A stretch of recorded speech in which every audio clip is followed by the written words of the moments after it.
Hello guys, welcome back again to the channel the camera খোর। আজকে নিয়ে এসেছি নতুন আরেকটা ভিডিও নিয়ে, একটা গাড়ির রিভিউ ভিডিও, সেটা তোমরা দেখতে পাচ্ছ। তো আমাদের কাছে রয়েছে নিউ হিউন্ডাই অরা 1.2 লিটার সিএনজি এবং পেট্রোল দুটোই অফার করছে, এবং এটা হচ্ছে এস ভেরিয়েন্ট। তো এই ভেরিয়েন্টের এক্স শোরুম প্রাইস হচ্ছে 8,30,700 টাকা।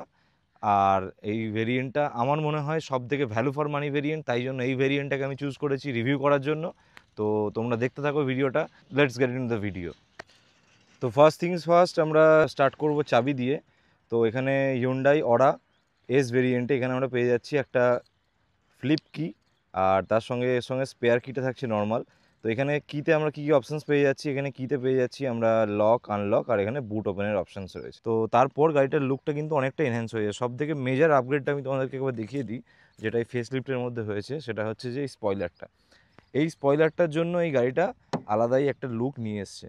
তো এটা প্রায় 2-2.5 বছর আগেই, 2 বছর প্রায় অলমোস্ট হয়ে গেল, তো এই ফেসলিফটটা ওরা পেয়েছে। তো চলো ফ্রন্ট লুক থেকে শুরু করি আমরা। প্রথম আমরা এখানে দেখতে পাবো, এখানে হচ্ছে এলইডি ডিআরএল এখানে প্রোভাইড করা হয়েছে। তো এটা একটা উল্টো এল শেপে এখানে এলইডি ডিআরএল দেওয়া হয়েছে। এখানে পিয়ানো ব্ল্যাক ফিনিশ দেওয়া হয়েছে, এখানে টো হুকের এখানে অপশানস রয়েছে। বাকি এই প্যানেলটা কিন্তু গোটাটাই একটাই গোটা প্যানেল, এখানে তোমরা দেখতে পাবে এই প্যানেলটা গোটাটাই একটা প্যানেল, এখানে কিন্তু কোনো কাট আউট নেই। এখানে দেখতে পাবো আমরা হ্যালোজিন, এখানে রিফ্লেক্টর বেসে হেডলাইট প্রোভাইড করছে, এখানে হ্যালোজিন ইন্ডিকেটর দেওয়া হয়েছে, এখানে হিউন্ডাইয়ের ব্যাজিং রয়েছে। তো মিররের কথায় যদি আমরা চলে আসি, আমরা এখানে দেখতে পাবো এখানে ক্রোম ফিনিশিং কালার দেওয়া হয়েছে মিররের মধ্যে। এখানে বডি কালার মিরর ইউজ করা হয়নি, যেই কারণে এটাকে দেখতে আরও বেটার লাগছে। তো এটা একটা ব্যাপার। এখানে অটো ফোল্ড মিররের কিন্তু ফাংশন দেওয়া হয়নি, আমরা একটার পর একটা দেখবো। এখানে ইলেকট্রনিক অ্যাডজাস্টেবল মিরর তো দেওয়া হয়েছে, কিন্তু অটো ফোল্ডের এখানে কোনো অপশান নেই। তারপর এখানে ডোর হ্যান্ডেলে কোনো রকম কোনো রিকোয়েস্ট সেন্সার এখানে প্রোভাইড করা হয়নি হিউন্ডাইয়ের তরফ থেকে। প্রথম বলি, গাড়িটার হুইল বেস দেখতে পাচ্ছ তোমরা। গাড়িটাতে হুইল বেস রয়েছে 2450 mm, আর গাড়িটার উইথ চওড়া হচ্ছে গাড়িটা 1680 mm। টায়ার সেকশনে যদি কথায় আসি, এখানে আমরা দেখতে পাবো 175/60 R15, এখানে 15 ইঞ্চের হুইল, স্টিল হুইল এখানে ব্যবহার করা হয়েছে, কিন্তু এখানে একটা কভার লাগানো রয়েছে, এখানে অ্যালয় হুইল কিন্তু এটা না। আর ফ্রন্টে ডিস্ক পেয়ে যাচ্ছি আমরা, কিন্তু পিছনে অপশন রয়েছে ড্রাম ব্রেকের। ইঞ্জিন বিয়েটা যদি তোমাদেরকে এবার দেখিয়ে দিই, এখানে কিন্তু কোনো রকম প্রথম আমরা ইনসুলেশন কোনো রকম পাচ্ছি না। এখানে দেখতে পাচ্ছি এখানে কোনো রকম ইনসুলেশন নেই। এটা 1192 সিসির একটা 4 সিলিন্ডার ইঞ্জিন ইউজ করা হয়েছে, যেটা প্রডিউস করে 69 বিএইচপি পাওয়ার, আর তার সঙ্গে সঙ্গে 95 নিউটন মিটারস অফ টর্ক। তো এখানে ইঞ্জিনের নিচে কিন্তু কোনো রকম কোনো ইঞ্জিন গার্ড এখানে ব্যবহার করা হয়নি, যার ফলে একটুখানি সাবধানে চালাতে হবে। আর বাকি এখানে তোমরা দেখতে পাচ্ছ এখানে কুলেন্ট রয়েছে, এখানে ওয়াশার রয়েছে, এখানে ব্যাটারি প্লেস করা হয়েছে। এই মোটামুটি ব্যাপার। ইঞ্জিনের ভাইব্রেশন হালকা রয়েছে, যেটা খুবই স্বাভাবিক ব্যাপার এই রেঞ্জের মধ্যে যে সমস্ত গাড়িগুলো আসে তাদের ক্ষেত্রে। তো এখানে কে সিরিজের ইঞ্জিন ব্যবহার করা হয়েছে, 1.2 লিটার দেখতে পাচ্ছ, এখানে হিউন্ডাইয়ের ব্যাজিং করা হয়েছে। তো এই হচ্ছে মোটামুটি এখানে ব্যাপার।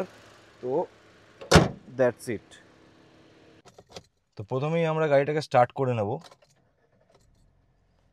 তো একদম সাইলেন্ট স্টার্ট তো বলা যাবে না, অনেকটাই নয়েজি। তো যাই হোক, তো চলো আমরা এসিটা একবার অন করে নিই, প্রচণ্ড গরম হচ্ছে এখানে বাইরে। তো যাই হোক, তো এখানে যদি উইন্ডো কন্ট্রোলের ব্যাপারটা দেখি, এখানে দেখতে পাবো এখানে লক আনলক, এখানে রয়েছে ওয়ান টাচ পাওয়ার উইন্ডো বাটন, এখানে সেটা শুধুমাত্র ড্রাইভার সাইডের জন্য রয়েছে। এখানে চাইল্ড লক রয়েছে। ইলেকট্রনিক অ্যাডজাস্টেবল ওয়ারভিএম এখানে ইউজ করা হয়েছে, কিন্তু ইলেকট্রনিক ফোল্ডেবল কোনো ফাংশন এখানে দেওয়া নেই। তো এখানে ছোট্ট একটা পকেট রয়েছে, এখানে একটা ছোট্ট বটল হোল্ডার রয়েছে, এখানে স্পিকার সিস্টেম রয়েছে। এগুলো হোয়াইট ফিনিশ দেওয়া হয়েছে, এগুলো ব্ল্যাক ফিনিশ দেওয়া হয়েছে, এগুলো সবই হার্ড প্লাস্টিক এখানে মেটেরিয়াল ব্যবহার করা হয়েছে। এখানে একটা হালকা ডিজাইন এখানে তোমরা লক্ষ্য করলে দেখতে পাবে। তো এই ছোট্ট ছোট্ট জিনিসগুলো কিন্তু একটা ভালো রিমার্ক ছেড়ে যায়। প্রথমেই আমরা পেয়ে যাচ্ছি এখানে যেটা, সেটা হচ্ছে যে সিএনজি পেট্রোল টগল করার এখানে সুইচ আমরা পেয়ে যাচ্ছি, এখানে হেডলাইট লেভেল আর এখানে পেয়ে যাচ্ছি। তো স্টিয়ারিং হুইলটা এলে দেখতে পাবো এখানে অ্যাডজাস্ট করার অপশন রয়েছে, এবং সেটা শুধুমাত্র টিল্ট অপশন রয়েছে, এখানে টেলিস্কোপিক অ্যাডজাস্টেবল কোনো অপশন এখানে ফাংশন দেওয়া নেই। এখানে যদি কন্ট্রোলসের কথা বলি, এদিকটা রয়েছে ইনফোটেনমেন্ট কন্ট্রোল, অর্থাৎ মিডিয়া কন্ট্রোল এবং কল রিসিভ করার জন্য, কাটার জন্য। আর এদিকে রয়েছে ইনস্ট্রুমেন্ট ক্লাস্টারের এখানে কন্ট্রোল এখানে রয়েছে। এখানে মিটার কনসোলটা একবার দেখে নাও তোমরা, এখানে দেখতে পাবে বাঁদিকে রয়েছে এখানে ট্যাকোমিটার, এখানে রয়েছে ফিউল ইন্ডিকেটার, এখানে সিএনজি ইন্ডিকেটার রয়েছে, এদিকে রয়েছে স্পিডোমিটার, এখানে রয়েছে petrol indicator, petrol fuel indicator. তো এই দুটো এখানে রয়েছে। মাঝখানে রয়েছে ইনস্ট্রুমেন্ট ক্লাস্টার, আমরা দেখতে পাবো টগল করলে অ্যাকুমুলেটেড ইনফো, ট্রিপ এ, এই জিনিসগুলো দেখা যাবে। প্লাস এখানে স্পিডোমিটার একটা প্লেস করা হয়েছে, বাকি এদিকে টায়ার প্রেশার মনিটর রয়েছে, এখানে টিপিএমএস এর অপশান তোমরা পেয়ে যাচ্ছ। আর বাকি এদিকে সেটিংসের মধ্যে ডোর, লাইট, সার্ভিস ইন্টারভাল, আদার ফিচার্স, ল্যাঙ্গুয়েজ রিসেট, এই সমস্ত ফিচার্সগুলো এখানে প্রোভাইড করা হয়েছে। কন্ট্রোলসের যদি কথা বলি, এখানে মোড অপশন রয়েছে, এখানে মিউট আনমিউটের অপশন রয়েছে, এখানে ভলিউম রকার রয়েছে, এখানে মিডিয়া চেঞ্জ করার অপশন রয়েছে এবং এখানে কল রিসিভ বা কল কাটের অপশন এখানে রয়েছে। ইনফোটেনমেন্ট সিস্টেমের যদি কথা বলি, এখানে আমরা 3.5 ইঞ্চের একটা ডিসপ্লে পেয়ে যাচ্ছি, নট টাচ স্ক্রিন। এখানে কোনো রকম টাচ স্ক্রিনের ব্যবস্থা দেওয়া হয়নি। এখানে সমস্ত ম্যানুয়াল বাটনস এখানে দেওয়া হয়েছে, ইনবিল্ট রেডিও রয়েছে এবং এখানে ভলিউম রকার এখানে রয়েছে, এসি ভেন্টস এখানে প্লেস করা হয়েছে। যদি ইন্টেরিয়ারের লুকের যদি কথা বলি, তাহলে কিন্তু একটা জিনিস আমাদেরকে মানতে বাধ্য আমরা, সেটা হচ্ছে হিউন্ডাইয়ের ইন্টেরিয়ারের যে মুডটা এরা বানিয়েছে, সেটা কিন্তু তোমার কিন্তু একবারের জন্য দমবন্ধ ফিল হবে না।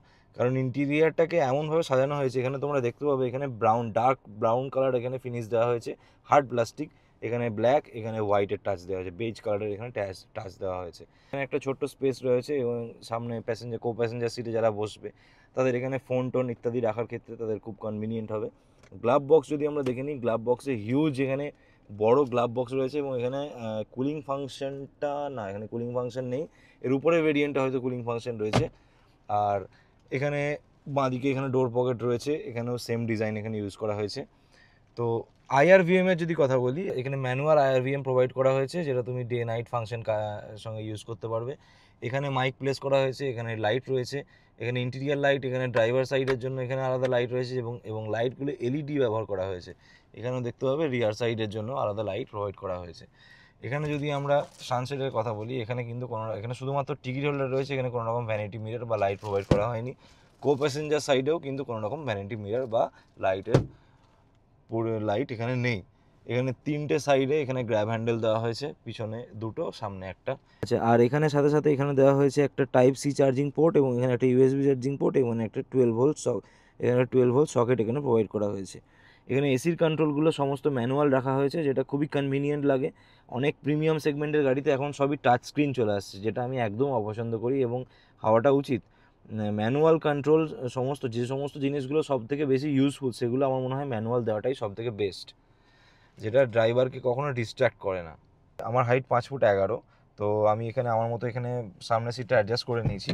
তো চলো পিছনের সিটে গেলে আমরা দেখতে পাবো যে কতটা স্পেস রয়েছে, কতটা থাই সাপোর্ট রয়েছে, সেই জিনিসগুলো আমরা দেখতে পাবো। চলো, সামনের সিটটা আমার মতো করে রাখা রয়েছে এবং এখানে যদি আমরা দেখতে পাই, এখানে থাই সাপোর্ট কিন্তু অনেক গাড়ির থেকে এই থাই সাপোর্টটাকে তুমি বেটার বলতে পারবে। আর তার সঙ্গে সঙ্গে অনেকটা স্পেসিয়াস লাগে জায়গাটা, তুমি বুঝতে পারবে ভিডিওতে।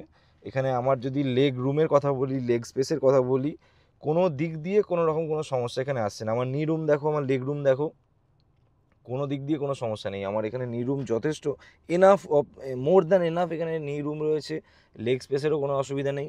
এখানে পেয়ে যাচ্ছি আমরা এসি ভেন্ট পেয়ে যাচ্ছি রিয়ারে এবং এটার কন্ট্রোল সুইচ এখানে রয়েছে। হ্যান্ড রেস্টের যদি কথা বলি, হ্যান্ড রেস্টটা কোম্পানি ফিটেড আসে না, এটা থার্ড পার্টি অ্যাক্সেসরি হিসেবে তুমি লাগাতে পারবে। হচ্ছে মোটামুটি পিছনের রিয়ার ভিউ। তো এখানে তোমরা দেখতে পাবে অনেকটা স্পেসিয়াস গাড়িটা, মানে ছোট গাড়ি হতে পারে, এটা একটা কম্প্যাক্ট সিডান, কিন্তু অনেকটা বেশি স্পেসিয়াস গাড়িটা। তো গিয়ার এবং স্টিয়ারিং হুইল এবং রাইডিং এক্সপিরিয়েন্স, এই জিনিসগুলো নিয়ে আমরা একটু পরে আসবো। তো চলো একবার বুট স্পেসটা দেখে নিই। হয়েছে বুট ওপেন করার জন্য এবং ফিউল লিড ওপেন করার জন্য এখানে কিন্তু ম্যানুয়াল সুইচ প্রোভাইড করা হয়েছে। তো আর একটা অপশন রয়েছে বুট ওপেন করার, সেটা হচ্ছে যে কি দিয়ে আমি বুট ওপেন করতে পারবো। চলো আমরা কি দিয়ে ওপেন করে নিই। এখানে কিন্তু কোনো রকম কোনো বাটন প্রোভাইড করা হয়নি। তো যাই হোক, এখানে যদি আমরা বুটের কথায় চলে আসি, এখানে আমরা দেখতে পাবো সিএনজি ট্যাঙ্কটাকে এখানে প্লেস করা হয়েছে এবং সেই সিএনজি ট্যাঙ্কটার ক্যাপাসিটি হচ্ছে 11 কেজি এবং প্রেসার অনুযায়ী তুমি 7 কেজি 8 কেজি অবধি সিএনজি তুমি এতে ভরতে পারবে। এবং মাইলেজের যদি কথা বলি, এখানে 22 কোম্পানি ক্লেম করছে, তবে সাধারণত এই গাড়িগুলো 22-23, কখনো কোম্পানির থেকে বেশিও এরা এই গাড়িগুলো দিয়ে দেয়। তো যাই হোক, এখানে 402 লিটারের এখানে বুট স্পেস প্রোভাইড করা হয়েছে। স্পেয়ার হুইলটা যদি দেখে নিই, এখানে আমরা দেখতে পাবো স্টিল হুইল, স্পেয়ার হুইল দেখা হয়েছে, এখানে 14 ইঞ্চি স্পেয়ার হুইল এখানে প্রোভাইড করা হয়েছে। তো এই হচ্ছে বুটের অবস্থা। আর একটা জিনিস এখানে আমার খারাপ লাগলো, সেটা হচ্ছে যে এখানে কিন্তু কোনো রকম কাভারিং এখানে দেওয়া হয়নি। অবভিয়াসলি এটা একটা কস্ট কাটিং করা হয়েছে, কিন্তু জাস্ট এটা খারাপ লাগছে দেখতে। তো এখানে একটা কভার দেওয়া যেতে পারতো।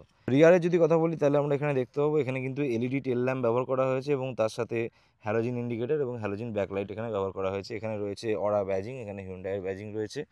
এই হচ্ছে পিছনের লুক। পার্কিং সেন্সার এখানে 2টো রয়েছে, এই একটা এখানে 2টো মাত্র পার্কিং সেন্সার রয়েছে। কোনো রকম রিয়ার ভিউ ক্যামেরা প্রোভাইড করা হয় না। তো ব্যাপার হচ্ছে এখন সিএনজি গাড়ি, পেট্রোল গাড়ি কোনটা নেওয়া উচিত, কোনটা নেওয়া উচিত নয়, কি ভেরিয়েন্ট দরকার, কি নেব না নেব, কোন গাড়িটা নেবো আমার বাজেট অনুযায়ী। তো এই সমস্ত জিনিসগুলো আলোচনা করতে গেলে মানে কয়েক দিন কেটে যাবে, আলোচনা করে শেষ হবে না।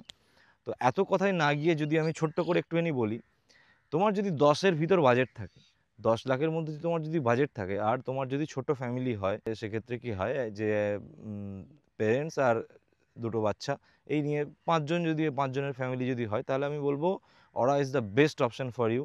কারণ সবথেকে আমাদের মিডল ক্লাস ফ্যামিলিতে একটা গাড়ি নিলে প্রথম আমরা দেখি সেটা হচ্ছে মাইলেজ কত। তো সেই জিনিসগুলো দেখতে গেলে কিন্তু আমি বলবো যে ওরাতে তুমি মাইলেজের সাথে সাথে যে ড্রাইভিং এক্সপিরিয়েন্সটা পাবে, যে হিউন্ডাইয়ের যে কমফোর্টটা তোমাকে, যে প্রিমিয়ামনেসটা তোমাকে ফিল করাবে, সেইটা কিন্তু আর কোনো গাড়িতে তুমি পাবে না। মারুতি তুমি ডিজায়ার পেয়ে যাচ্ছ, মারুতি তুমি সুইফট পেয়ে যাচ্ছ, কিন্তু সেই সমস্ত গাড়িগুলো কিন্তু তোমাকে এই কমফোর্ট জোনে রাখবে না, বা এই ড্রাইভিং এক্সপিরিয়েন্সটা কিন্তু তোমাকে দেবে না। স্টিয়ারিংয়ের কথায় আসছিলাম আমি, গিয়ার নবের কথায় আসছিলাম। তো স্টিয়ারিং হচ্ছে অমায়িক, হিউন্ডাইয়ের স্টিয়ারিং আর গিয়ার ফাংশন, এর থেকে ভালো বোধহয় গিয়ার ফাংশন বা স্টিয়ারিং এই রেঞ্জের গাড়িগুলোর মধ্যে, মানে 10 থেকে 20 এর ভিতরে আমার তো মনে হয় 2-1টা ব্র্যান্ড ছাড়া, মানে ভক্সওয়াগন ছাড়া আর তো কেউ বোধহয় প্রোভাইড করে না। স্টিয়ারিং হুইল দরকার আমাদের, লাইট থাকবে স্টিয়ারিং হুইল, কিন্তু তার মধ্যে একটা ওয়েট থাকবে, সেই জিনিসটাই কিন্তু এখানে প্রোভাইড করা হয়েছে। স্টিয়ারিং হুইলটা লাইট এবং তার সাথে সাথে কিন্তু একটা তাদের ওয়েট রয়েছে। তো এই ছোট জিনিসগুলো কিন্তু একটা গাড়িকে আরও বেশি লাক্সুরিয়াস, একটা প্রিমিয়াম ফিল দেয় এবং ওয়ার্থ মানি হয় যে জিনিসটা বলে। আর একটা হচ্ছে গিয়ার ফাংশনে যদি কথা বলে, এখানে 5 স্পিড ম্যানুয়াল গিয়ার ব্যবহার করা হয়েছে। তো এই গিয়ার লিভারটা অনেকটা smooth, not as good as many more cars in this segment, but কাম চালাও, মানে কোনো অসুবিধা হবে না, কাম চালাও এর থেকেও বেটার। হ্যাঁ, মানে খুব একটা সমস্যাজনক কিছু নেই। আর যদি পেডেলসগুলোর কথা বলি, তাহলে কিন্তু পেডেলসগুলো অনেক স্মুথ এবং অনেক বেশি কমফোর্টেবল। হ্যাঁ, যে তোমার সেটা অ্যাক্সিলারেটর পেডেল হতে পারে, ক্লাচ পেডেল বা ব্রেক পেডেল, তুমি যে কোনোটির কথা বলো, সবগুলোই কিন্তু অনেক বেশি স্মুথ। তো এটা একটা ফ্যাক্টর। বাইরে এত বেশি গরম আজকে, আমি গাড়ির ভিতর দরজা খুলে বসে আছি এসি চালিয়ে। তো প্লিজ লাইক লাইক সাবস্ক্রাইব নিচে এখানে। তো এখন যেটা মোদ্দা কথা সেটা হচ্ছে যে আমি হিউন্ডাই অরা কেন নেবো। তো হিউন্ডাই অরা নেওয়ার পিছনে দুটো মেন কারণ হচ্ছে, একটা হচ্ছে মাইলেজ আর একটা হচ্ছে এক্সপিরিয়েন্স। তোমার যদি রাইডিং এক্সপিরিয়েন্সও চাই, তোমার যদি ড্রাইভিং এক্সপিরিয়েন্সও চাই, তার সঙ্গে সঙ্গে মাইলেজও চাই, তো হিউন্ডাই অরা হচ্ছে যে best options you have goat.